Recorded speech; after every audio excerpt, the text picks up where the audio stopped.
ఇది angora breed అండి. ఇది బొచ్చు బాగా వస్తుంది దీనికి. ఇది న్యూజిలాండ్ వైట్ అండి. అంగోరాక మళ్ళీ బాడీ మొత్తం వైటే ఉంటుంది. దీని కూడా బాడీ అంతా వైటే ఉంటుంది, కాకపోతే కళ్ళు మాత్రం పింక్ కలర్లో ఉంటాయి. ఇది న్యూజిలాండ్ వైటు. ఇది వచ్చి సోవియట్ సించెల్ అండి. మాంసానికి బాగా మంచిగా ఇంట్రెస్ట్గా బాగా ఇష్టపడతారు. ఇది వైట్ అయిన తల్లికి అది చూస్తానికి బాగా అట్రాక్టింగ్గా ఉంటుంది, కోసుకొని తినడానికి ప్రాణం ఒప్పదు.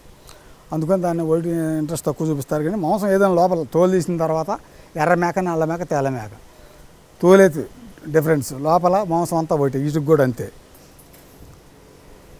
ఇది వచ్చి ఫ్లెమిష్ జెయింట్ అండి. ఇది అడవి కలర్. ఇది మాంసానికి కూడా దీన్ని బాగా ఎక్కువ ఇష్టపడతారు.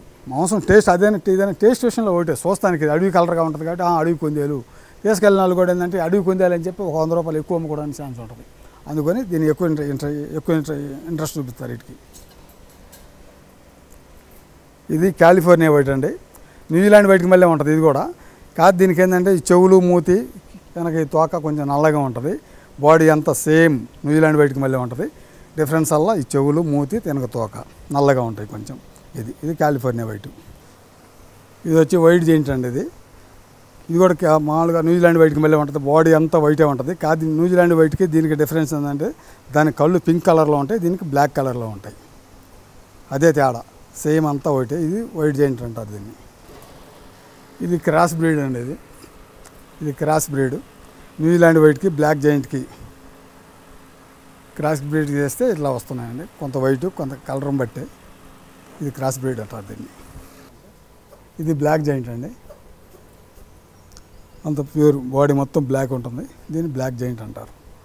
బ్రీడర్స్కి మంచిగా వెయిట్ రావాలి, బాగా హెవీగా తయారవ్వాలి, మంచిగా రావాలి అని చెప్పండితే శనగలు, మన నల్ల శనగలు అంటారు కదా, ఈ శనగల్ని నానబెట్టి ఒకరోజు నానబెట్టి తీసుకొచ్చి వాడికైనా ఒక్కోదానికి గుప్పుడు వేస్తే అవి మంచిగా వెయిట్ వస్తాయి, ఆరోగ్యంగా ఉంటాయి.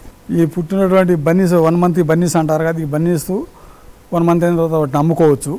ఒకవేళ మనం మీట్ పర్పస్ కనుక అమ్ముకోవాలంటే ఇంకా 3 నెలలు ఆగాలి. అప్పటికి 4 నెలలు. 4 నెలలు కనుక అయితే అప్పుడు 1.5 నుంచి 2 కేజీల దాకా వెయిట్ వస్తుంది. అప్పుడు మీట్ పర్పస్ దాన్ని అమ్ముకోవచ్చు. ఈ 4 నెలలు ఆగాలంటే ఏం లేదు, 1 షెడ్ వల్ల 2 షెడ్లు కావాలి, 2 షెడ్ వల్ల 3 షెడ్లు. బిజినెస్ అది ఖర్చు పెరుగుతూ ఉంటుంది. ఆ ఖర్చు తగ్గట్టుగా ఆదాయం ఉంటుంది. ఇందులో యూట్యూబ్లో చెబుతూ ఉంటారు, లక్షలు మిగులుతాయి, లక్షలు మిగులుతాయి అని. ఇవన్నీ ఉత్త మాటలు. లక్షలు మిగిలేది ఏమి ఉండదు ఇందులో. మన కనుక ఒక 100 బ్రీడర్స్ కనుక మన దగ్గర ఉంటే నెలకు వచ్చి ఖర్చులు పోయి 30 నుంచి 40 వేలు మిగులుతాయి పక్కా. ఇది 100 కుందేలు మనం కనుక పెట్టాలంటే ఒక 2 లక్షల రూపాయల దాకా ఖర్చు ఉంటుంది.